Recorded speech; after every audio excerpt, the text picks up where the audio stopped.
My name is Chris Dempsey, a co-founding partner of Speck Dempsey, and I'm proud to talk with you today. And this really should be a conversation about our report, Washington County at a Crossroads. We were very particular with that title, not just to take advantage of the transportation pun at play, but really to hone in on the fact that the county has a real choice to make about its future. You can continue to grow as you've grown in recent decades in a sprawling pattern that makes your communities and your neighborhoods more auto dependent, that creates more automobile congestion, more pollution, and threatens some of what makes Washington County so great. Or you can think about an advance towards a more traditional development pattern, a neighborhood development pattern that allows the appropriate amount of growth, allows the economy to continue to thrive, but gives people more options about how they get around and more accessibility to the things that they are trying to reach outside of their homes, whether that's a school or healthcare or a job site or a place of worship or a cultural institution. So this is an important moment for the county, and our firm, Speck Dempsey, is really pleased to be contributing in a small way to that broader conversation that's taking place. I know that not everybody in the room and joining virtually necessarily agrees with our analysis or our perspective here. I think everybody can agree that Washington County is a very special place. I am not fortunate enough to be a resident of Washington County. I wish I were, but I'm one of the many, many Americans who has been there in person and appreciated and seen its splendor. I've been drawn by the natural beauty, the access to open space. And I think no matter where you are in the conversation about the Northern Corridor, we all agree that this is truly special. So I always like to start with an image like this. My firm, Speck Dempsey, is really based on much of the work of my partner, Jeff Speck, who has written a number of books, including the three that you see on the screen here. In the early 2000s, he co-wrote Suburban Nation, which was one of the first books that really brought to national consciousness the challenges of sprawl and suburban development patterns that have so many drawbacks that were beginning to become clear in that period. And probably some of you watching this have read Walkable City, which came out about 12 years ago, and which is the best-selling urban planning book written this century. It's one of the few planning books that has broken through beyond professional planners and has been read by city councilors and mayors and state representatives and just regular folks who care about their communities and want to understand how to make them more walkable. So I've got 4 key takeaways from our analysis of the traffic models done in support of the Northern Corridor project that I hope you all will take away from this conversation. The first is that roadway expansions, which you would think lead to reductions in traffic congestion, often fail to do so in the real world, and sometimes even make traffic congestion worse. And that's because of a concept called induced demand, which is that when you create more roadway space, you encourage people to drive more, and all of a sudden the road you built is congested and all the other roads that connect with that road are even more congested than they used to be. That's actually acknowledged by the consultants that worked on the Northern Corridor project on behalf of the county. And of the alternatives that were studied by UDOT and by the county, the option that most increases the amount of driving in the county is actually the one that UDOT said was its preferred alternative, which is a bit of a curious result given that one of the stated goals was to reduce traffic congestion. The second takeaway is that there is no traffic model, no matter how advanced, no matter how professional, that can provide certainty or precision about what an intersection is going to look like in 10, 20, or 30 years. There are just far too many unknown variables to do that with any sort of precision. The report produced for the county claims to be able to tell you how long you're going to be waiting at certain traffic lights at certain intersections in the year 2050. That is just not possible to do, but that precision gives a certain sense of comfort to people that this is a science that can be studied like chemistry or physics. but it is not that because it's so determinate on human behavior and human choices. Even if one were to accept the county's traffic modeling, and we think there are real questions about it, even if you were to accept it, the Northern Corridor alternative was not the alternative that best projected or best solved the traffic congestion problems into the future. And so if you agree with the county's analysis, and if your top priority is to reduce congestion, you should not support the Northern Corridor alternative. And then finally, and I think most importantly for this conversation and where the county is in this moment of time after December's ruling, is that Washington County, which is a growing county, which is economically vibrant, it's going to reach its full economic potential only when it thinks differently about that growth. When it grows in smarter development patterns that, far be it from taking away from economic development, will actually encourage economic development because they will give people more transportation options, more flexibility in how they move around, while also doing a better job of preserving the open space that makes Washington County such a special place in the world. So that's going to be the focus of today's conversation, is thinking about how different growth patterns can actually lead to much better outcomes for residents, for visitors, and for people that are going to be moving to Washington County in the years and decades ahead. Many of you know about the Northern Corridor proposal and have been following it for years. The estimated cost of this project is about $200 million in one-time capital costs, plus ongoing maintenance over time. It would bisect very important conservation land and open space, and it would exacerbate sprawl and auto-dependent inefficient development patterns. And we'll talk more about why that's the case. You can see in this graphic some of the different options that were studied as part of this and prior traffic models for the county. I think the ones to focus most on here are the UDOT preferred alignment, which is in pink here, again, cutting through the Red Cliffs National Conservation Area. Also the Red Hills Parkway Expressway, which you see in light blue, running just south of Pioneer Park, which would really be an upgrade to that existing road that's there today. And then also worth talking about the downtown couplet, which was a concept to essentially enhance, at least from a vehicle perspective, some of the roads in east-west in downtown St. George to sort of upgrade them in terms of the amount of volume that they could handle. I use, again, upgrade in quotes because upgrading for vehicles and for through trips does not always mean an upgrade for the community that those roads are supposed to serve. Let's take a step back and let's just talk about broader trends in Utah. So over the last 40 years, Utah's population has doubled. The growth has been really impressive. But driving has actually tripled in that period of time. VMT is vehicle miles traveled. That's kind of the standard unit of measurement for total driving in a state or community in a given year. VMT per capita is a multiple of what it was. It's and again, it combined with the population growth, you are seeing huge increases in just the amount that people are driving versus what they did when I was born in 1982. And what's been true of Utah as a state is also true of Washington County as a region. You can see that back in 1990, the city of St. George was roughly 3/4 or maybe even a little bit more of the total population of Washington County. Today, it's more like half. Half of the population of Washington County lives in St. George.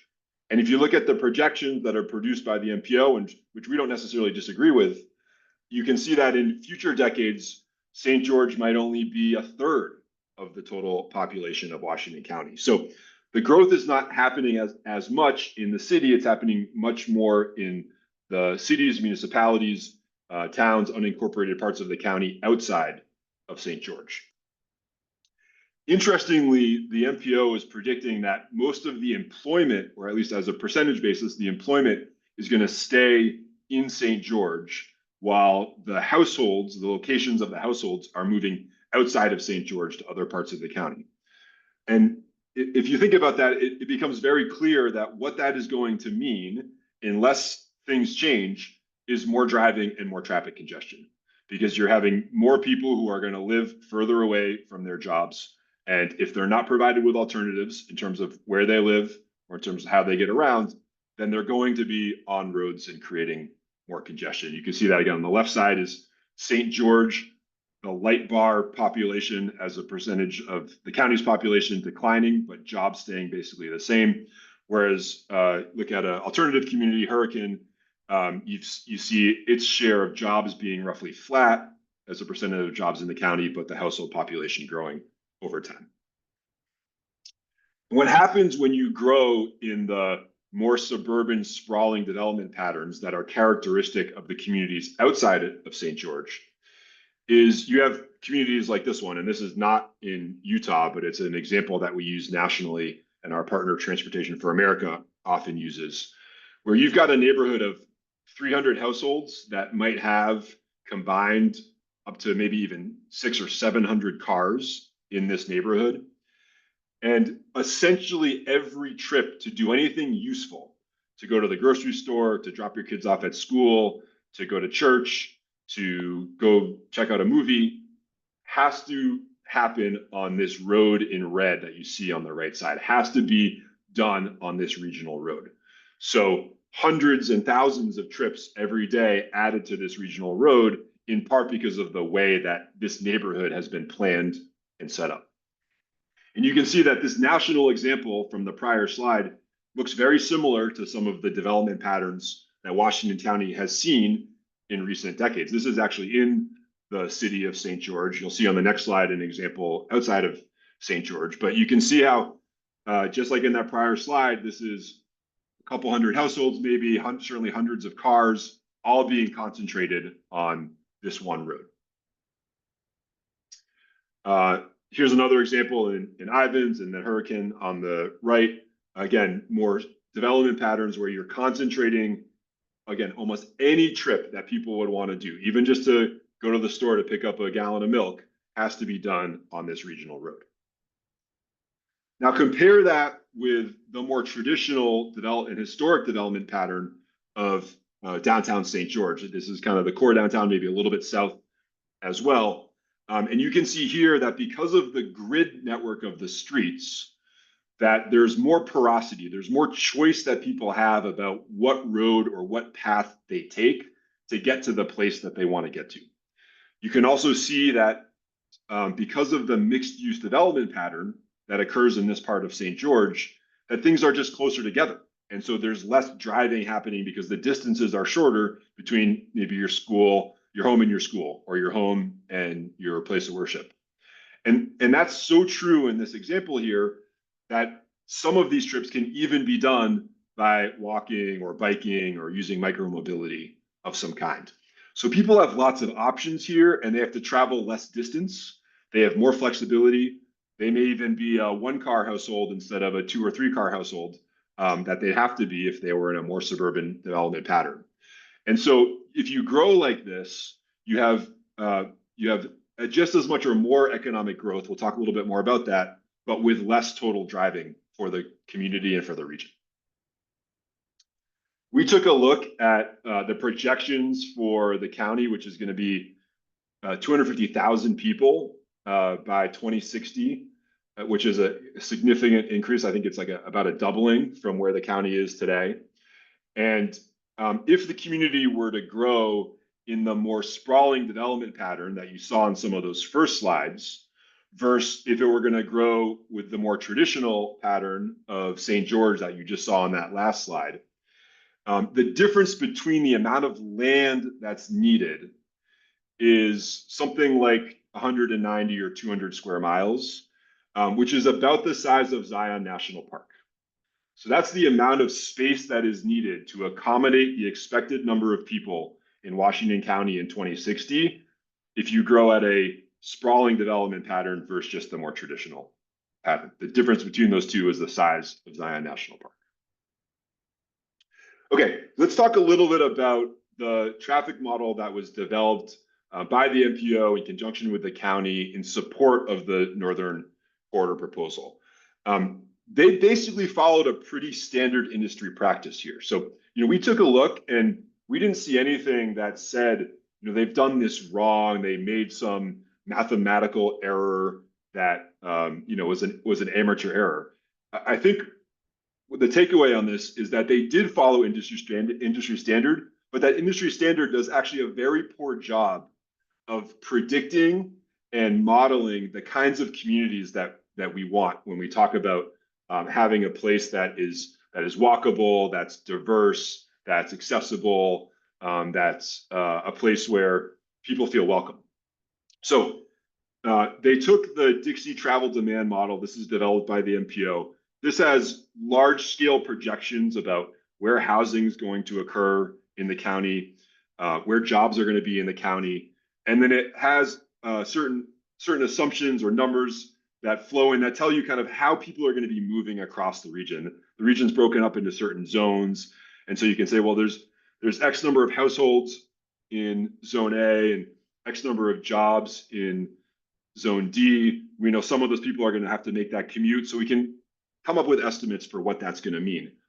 They then took those numbers, and again, we're not disagreeing necessarily with any of those numbers, and they put them into something called VISM, which is a software package very commonly used in the industry, one that we interact with a lot.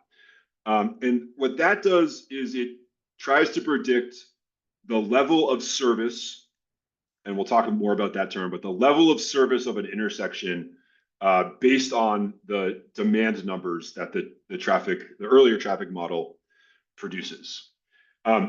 We use this a lot when we are looking at a projection that's 2, 3, 5 years out, or really more to the point, one that's based on existing volumes of the intersection today, that we might be changing the geometry of the intersection, we might be changing the number of lanes, we might be adding turn lanes or taking them away. And VISM does a really good job of describing how that intersection is going to work when you make those changes. What VISM does not do a good job of doing, and which it does not claim to do a good job of doing, is to tell you how an intersection is going to work in the year 2050. Because the travel demand model cannot give you the precision of how many vehicles are going to be at a certain intersection in the year 2040 and how long they're going to wait at a stoplight. These are just too far apart in terms of the goals of what these two models or software packages do. Let's talk a little bit about the term level of service that I used earlier. And again, this is like the output of that VISM model, the second model. So level of service is a pretty standard term used by traffic planners. You think of it or set up kind of like an elementary school report card. A score of A means free flow traffic. There's no delays. Everything is good on that road. A score of F means stop and go traffic. But interestingly, while A is always better than an F in elementary school, A is not always better than an F when it comes to transportation planning. In fact, planners will say that the ideal score for a downtown street might be a C or a D. Because on a downtown street, you do not want free flow traffic. You do not want your core commercial streets to be like a highway where cars are zipping by at 45 miles an hour, because that's not what downtown streets are supposed to be. And so when you hear level of service and you look in the report and you see a C or a D or even an E or an F, you should not always assume that that's somehow worse than an A, B, or C.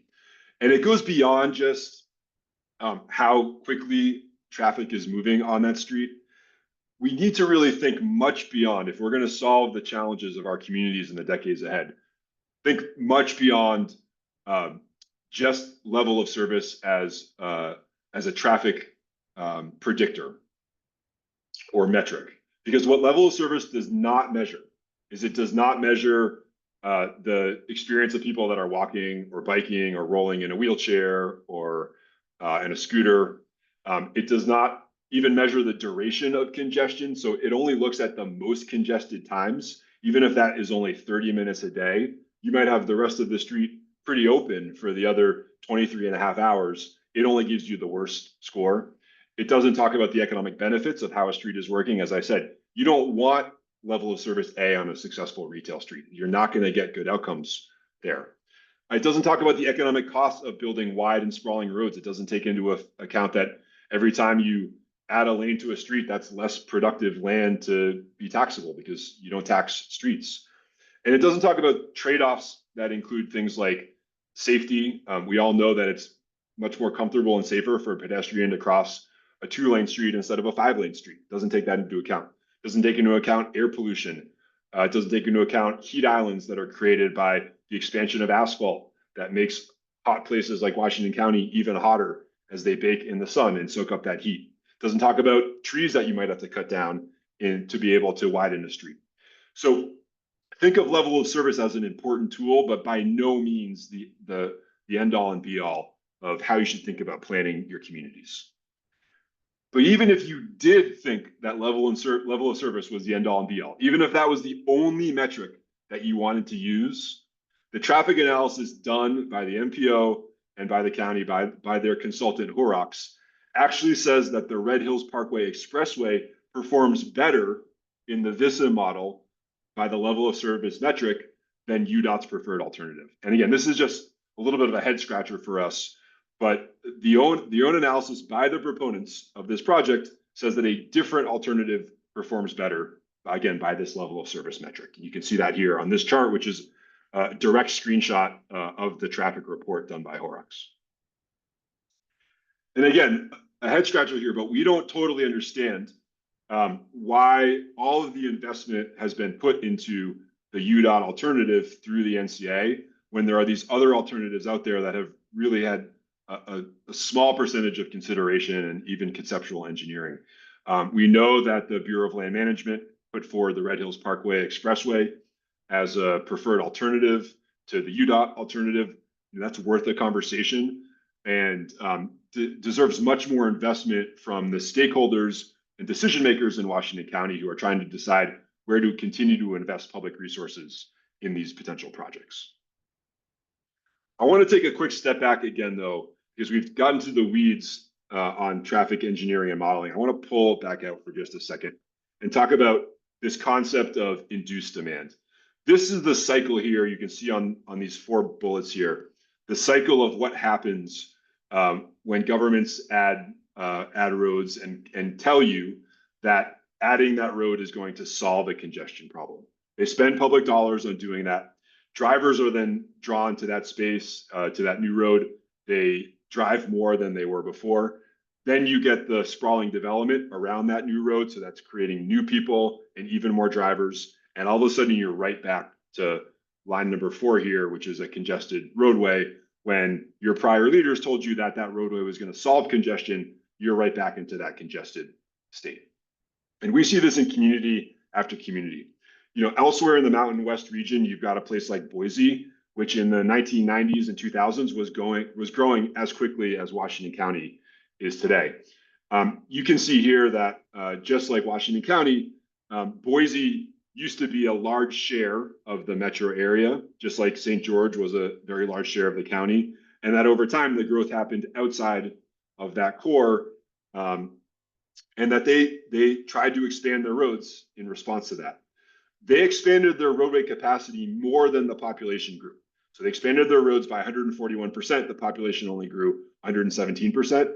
But because of the way that they grew, congestion grew 4 times.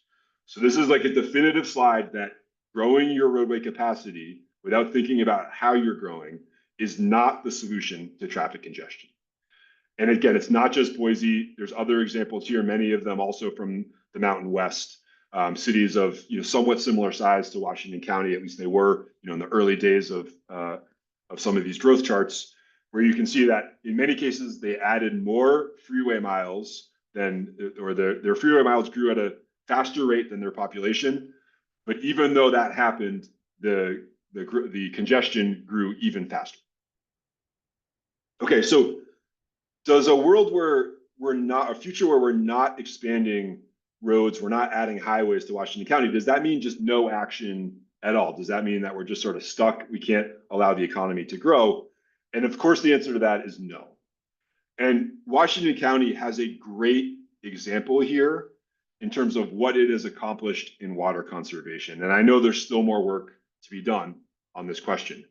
But if you go back to 2000 and compare on a per capita basis what Washington County residents were doing in terms of water usage versus today, it's almost a 40% reduction on a per capita basis. And that was done through intentional policy. That was not an accident, right? You implemented in the county, you implemented things like tiered water rates, where as you use more water, the price that you pay goes up.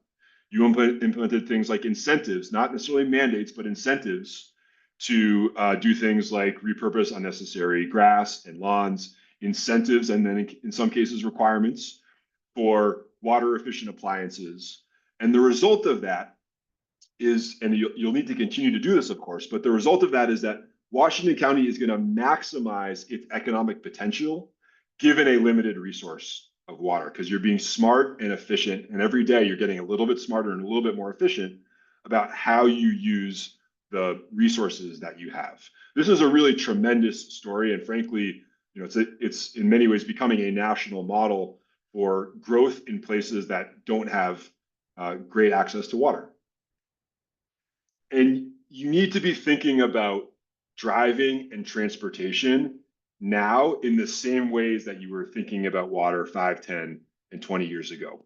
Realizing that this is not a limitless resource, that adding roadway capacity does come with significant costs, not just in terms of taxpayer dollars, but also in the way that the future of your community is going to look.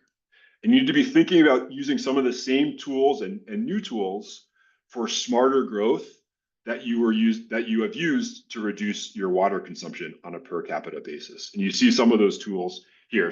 Again, changing development patterns, investing in public transit, investing in cycling and walking infrastructure, encouraging carpooling, reducing parking minimums and requirements, giving employees incentive to commute differently. And ultimately, the longer term goal is to start treating driving in roads a little bit more like a utility, where people are thoughtful about how much they use, because the price that they pay is tied to the amount that they use. It's been enormously successful with water. Again, more work to do, but on the right track. And ultimately, we need to think about driving in the same ways. Now, this is not just like some guy in Boston on a Zoom saying that this is the right thing to do. This is what the St. George Vision 2040 plan says as well.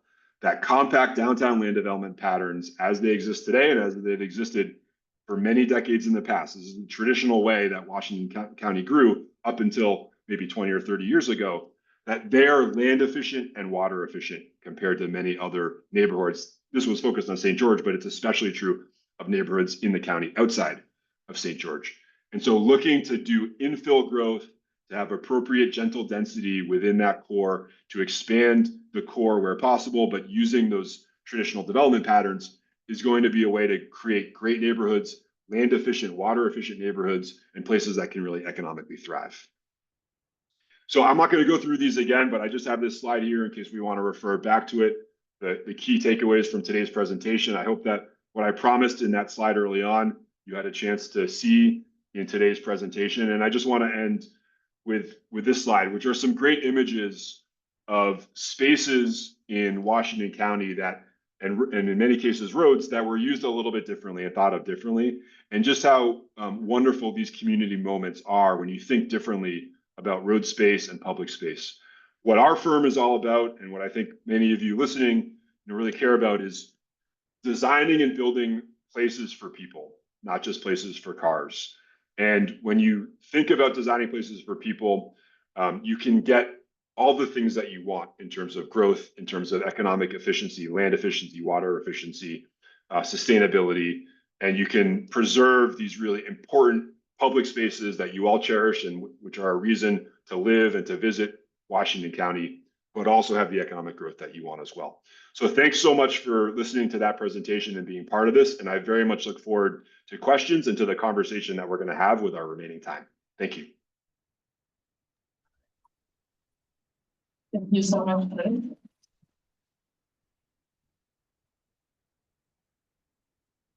Thank you so much for this presentation. I think it gives us a lot of food for thought, and I'm sure there are a lot of questions. Let's see. I think we have one question in the chat.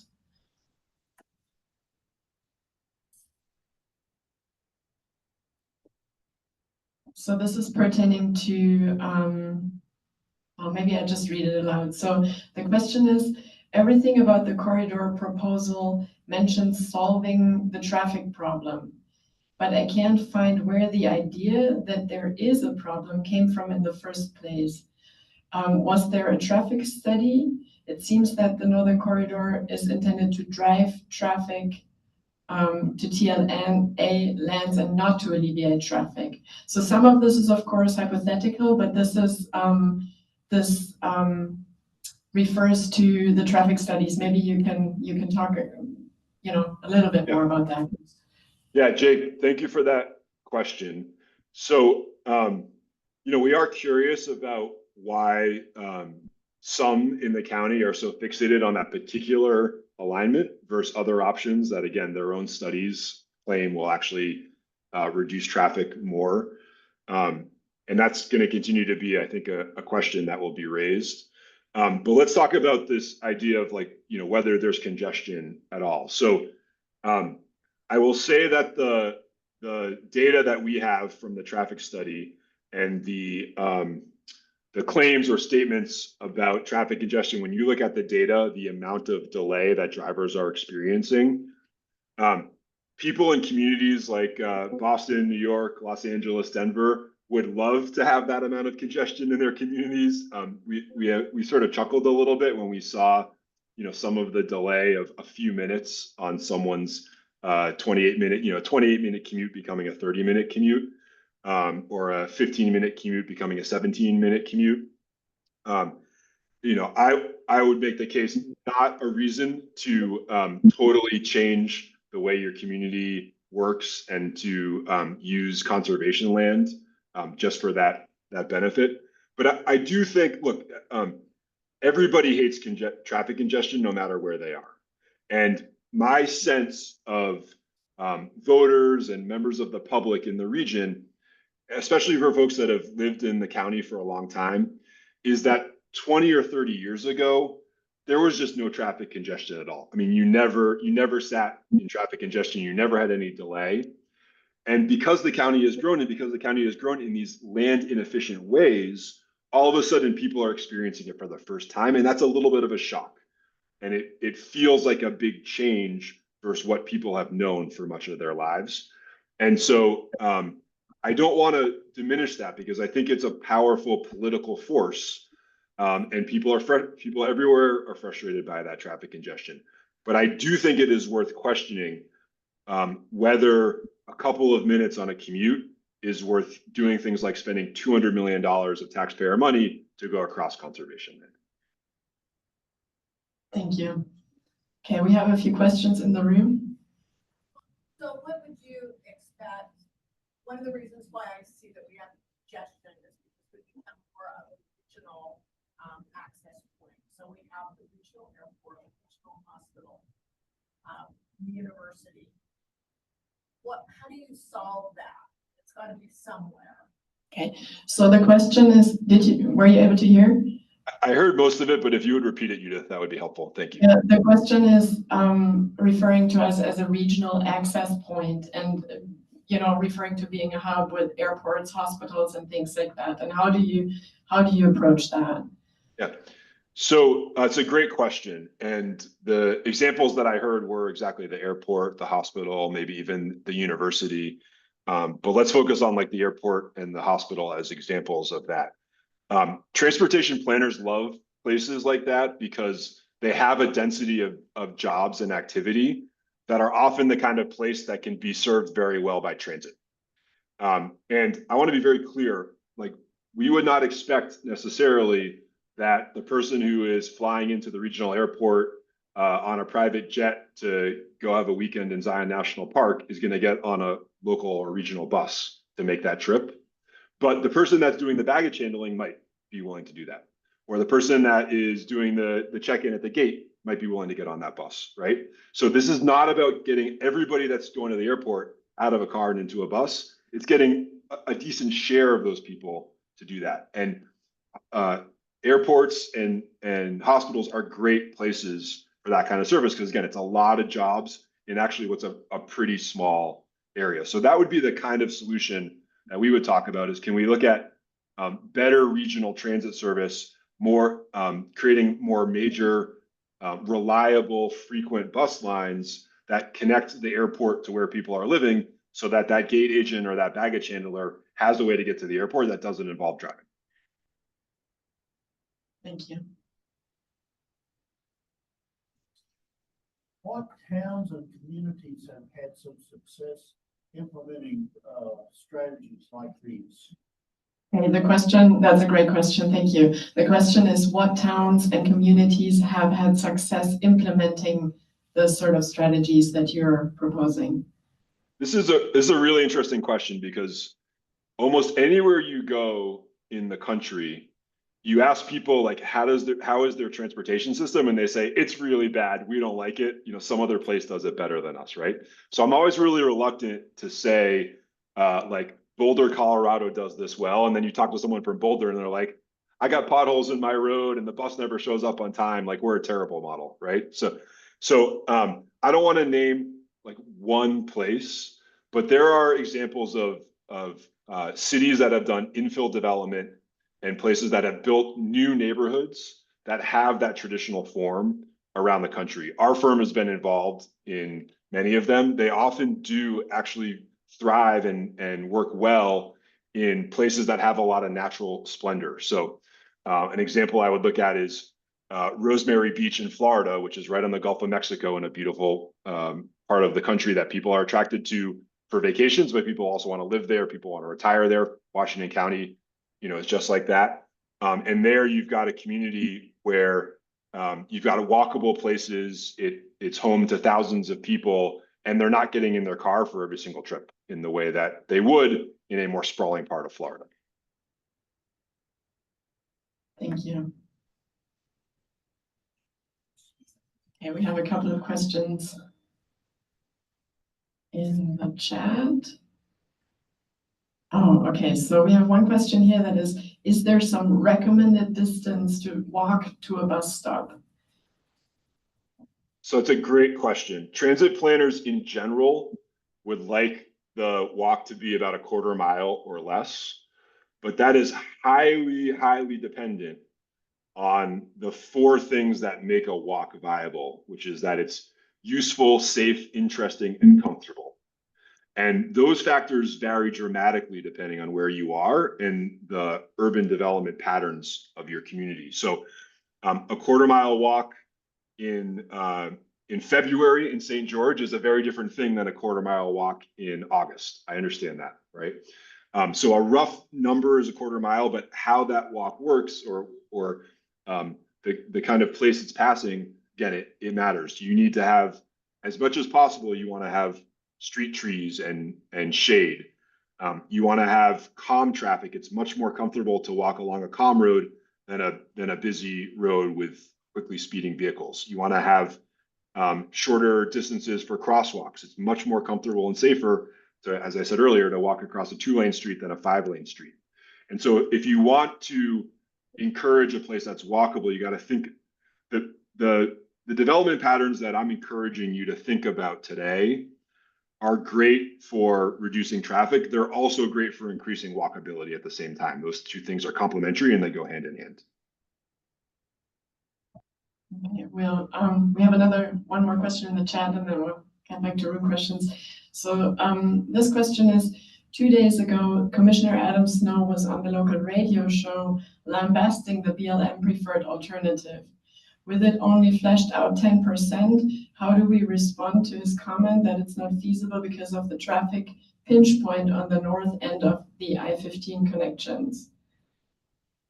Quick reminder to keep it civil, online and offline. Thank you.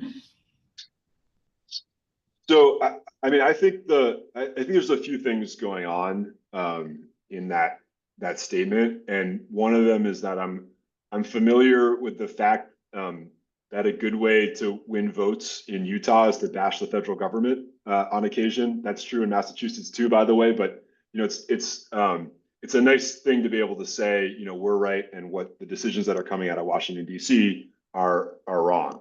I think what I would say to the commissioner is, well, let's explore the alternative more then, and not keep it stuck at that 10%.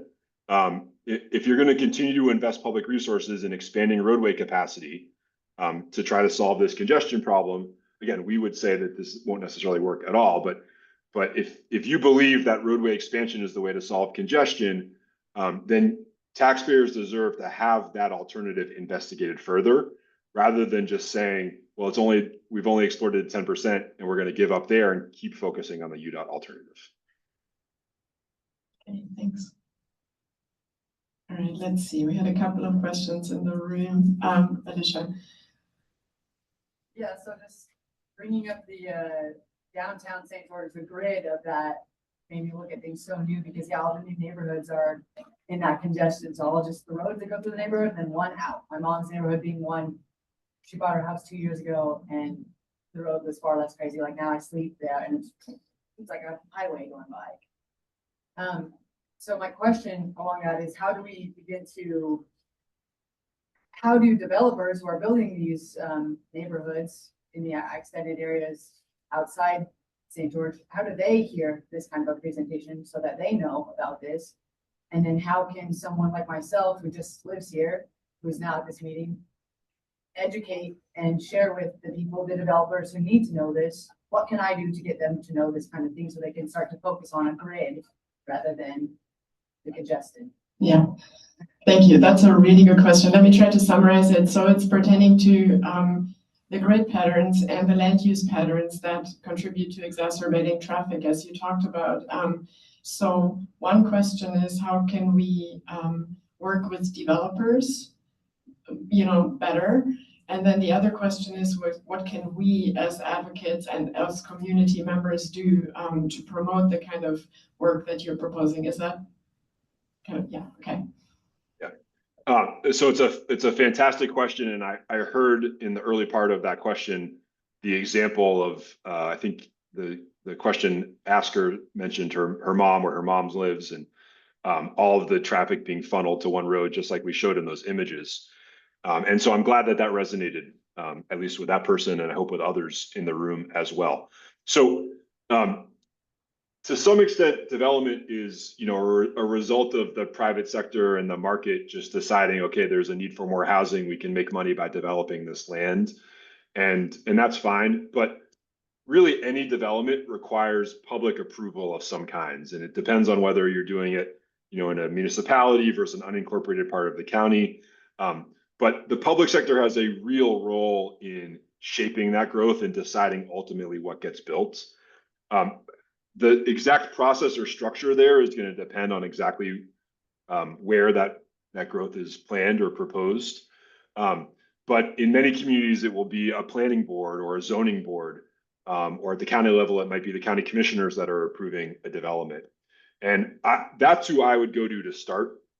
I know that this presentation today was somewhat critical of some of the choices or recommendations that the MPO was making, but I would hope that the MPO would see a significant role for itself here in helping to guide that growth, but along especially with local leaders, with mayors, with city councilors who care about their communities and who can see presentations like this one or ones that Strong Towns is given. I know they were mentioned earlier by CSU.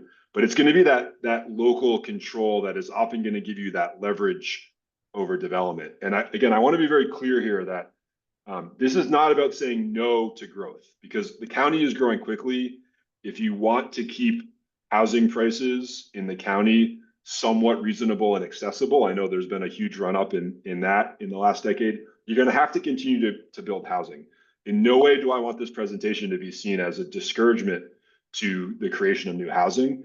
It's about where that housing is and how it's situated in relation to the regional transportation network.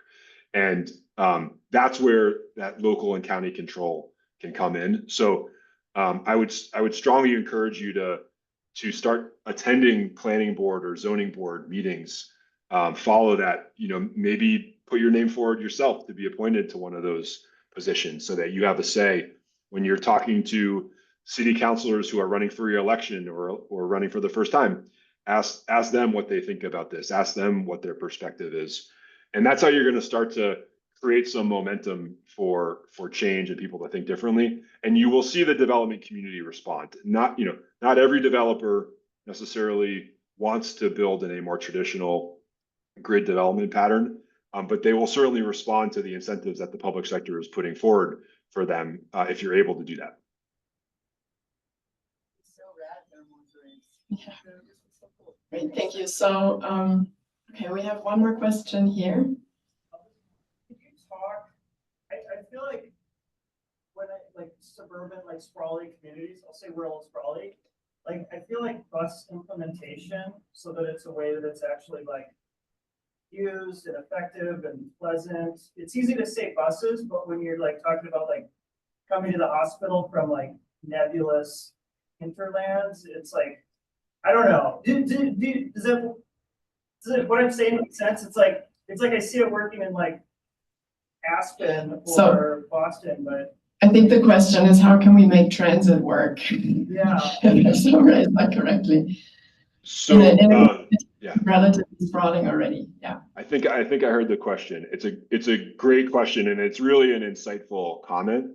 I am not going to sit here and tell you that like just by running buses that don't exist today in a sprawling neighborhood, just by running that service, all of a sudden you're going to have great bus ridership. That is not how it works. I wish it were the case, but unfortunately, many or much of the sprawling development patterns that are now in place in Washington County are essentially locked in as drive-only neighborhoods for the decades to come in the future. It is extremely hard to retrofit them, and it is extremely hard to run efficient transit service in them because of the way that the roadway structure is set up and the way that the development is set up around it. It's you think about some of those earlier images I showed of some of the neighborhoods in Washington County that were similar to that national model that I showed. It's hard to think about how you would make that a mixed use neighborhood, and so and serve it by transit. And so I'm not going to sit here and tell you that just get some more money for your transit service and all of a sudden you fix the problem. What the takeaway I hope is, geez, we really better slow down that suburban development pattern, or we're going to have more neighborhoods that are locked in to an auto dominant form. But if we can get more of the grid network and a more mixed use development pattern, then we have a hope that transit service will be more popular and more useful to people in the future of Washington County. Great, thank you. Okay, we have about 5 minutes left, so we can take a couple more questions. I would like to let you know I have here surveys and QR codes to surveys. So if you have additional questions, please send us the survey. And for Zoom participants, as soon as you leave the Zoom conference, you'll have an invitation to fill out that same survey as well. So you're more than welcome to submit more questions. Chris, are you good if we take a couple more questions here? I am, yep. I think we have one in the back and then one here. You're talking about mass transit. You're taking into account the future of driverless minivans and driverless cars that are transporting handicapped and elderly people to hospitals and stores as one solution, or is that, in your opinion, adding more to the congestion? Okay, so the question is, when you're talking about transit, are you taking into account driverless cars and driverless options, especially when it comes to transporting elderly and other people who cannot drive to hospitals and things like that? Is that part of the picture? It's a great question, and 5 or 6 years ago there was a real boom in attention on autonomous vehicles, which driverless cars, autonomous vehicles, they're called different things. That has sort of slowed recently, but it's starting to pick back up, and you're seeing companies like Waymo, which is an offshoot of Google, now running taxi services in multiple cities in the United States that have no drivers in the car at all. And so this is going to be more and more real for communities and places like Washington County in the future. I don't know how quickly it will come to Washington County. I don't know if that's going to be 3 years or 5 years or 15 years or 20 years, but it's coming. what we say about driverless vehicles is if you think your congestion problem is bad now, wait until you have driverless vehicles. Because for many places, the main limiting factor for why people don't drive more is that it takes some of their time and attention. And when you remove that factor from the equation, they're going to drive much, much more than they used to. I'll use this anecdote that I gathered a few years back, again, in that sort of earlier phase, 2017, 18, when autonomous vehicles were starting to become more known in the public consciousness. And I gave a presentation somewhat similar to this one about autonomous vehicles to a woman who had not heard the concept before. And a light bulb went off in her head, and she said, "Oh, I get it now. I can send my dog to the chiropractor and I don't have to drive him myself." Now that was a light bulb moment for me, because I didn't know that dogs went to the chiropractor, but apparently they do. But for this person, the limiting factor of her dog going to the chiropractor was it was kind of annoying for her to get in the car, drive 20 minutes to the chiropractor, wait for the dog to have the chiropractic, and then drive back. Maybe it takes an hour and a half of her day to do that. In a future world with driverless cars and taxis, she stays home the whole time. Her driverless taxi shows up, she opens the door, she puts the dog in it, sends the dog off, drives to the chiropractor opens the door, lets the dog out, gets his chiropractic, and the whole thing happens back in reverse, right? And so now the limiting factor for her wasn't the money, it was the time. Her time is now 0, but the amount of driving that's happening is actually much more than what was happening before that driverless car existed. And so this is going to explode the number of vehicle miles traveled in your community and in communities across the country. And if we don't get a better handle on regulating usage of vehicles and creating development patterns where people have options beyond driving, and again, I'm going to use the example here of what you all have done with water conservation. If we don't start doing that, it's going to be like, 15 years ago when you gave everybody a water hose and a super soaker and told them to use as much water as possible. That's what driverless cars are going to be like. It wouldn't work in Washington County, and it's not going to work in Washington County or anywhere else in the country if we don't get smarter about how we use our roads. Thank you. Okay, we have one last question, and then we'll need to wrap up.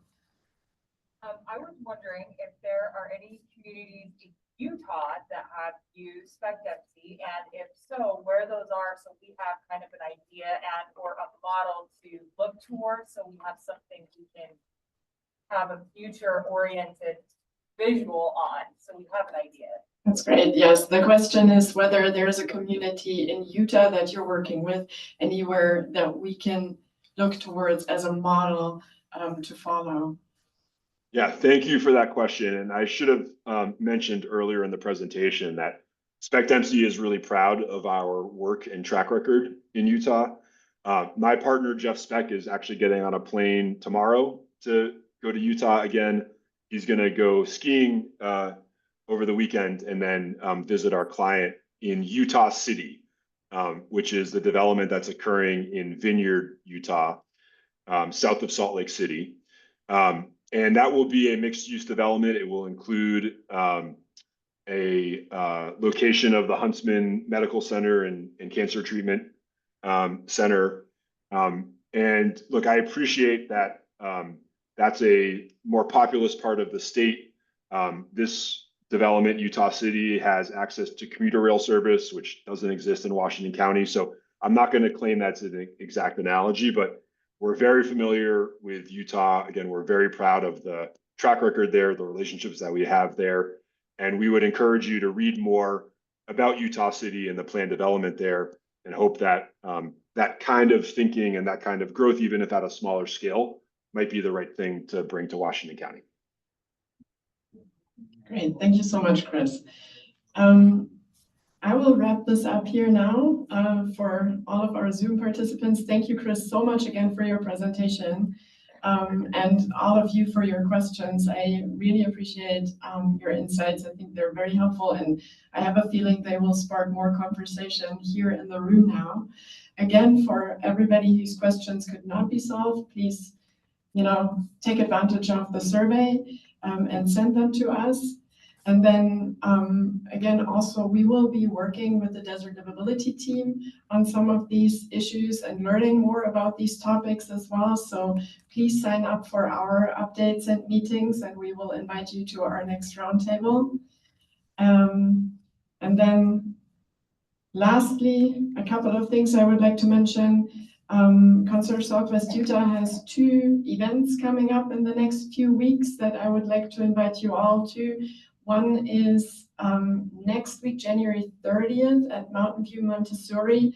It's a presentation that Sarah Thomas, one of our staff members who's over here, will be giving on the 9 treasures in our backyard, the Red Cliffs National Conservation Area.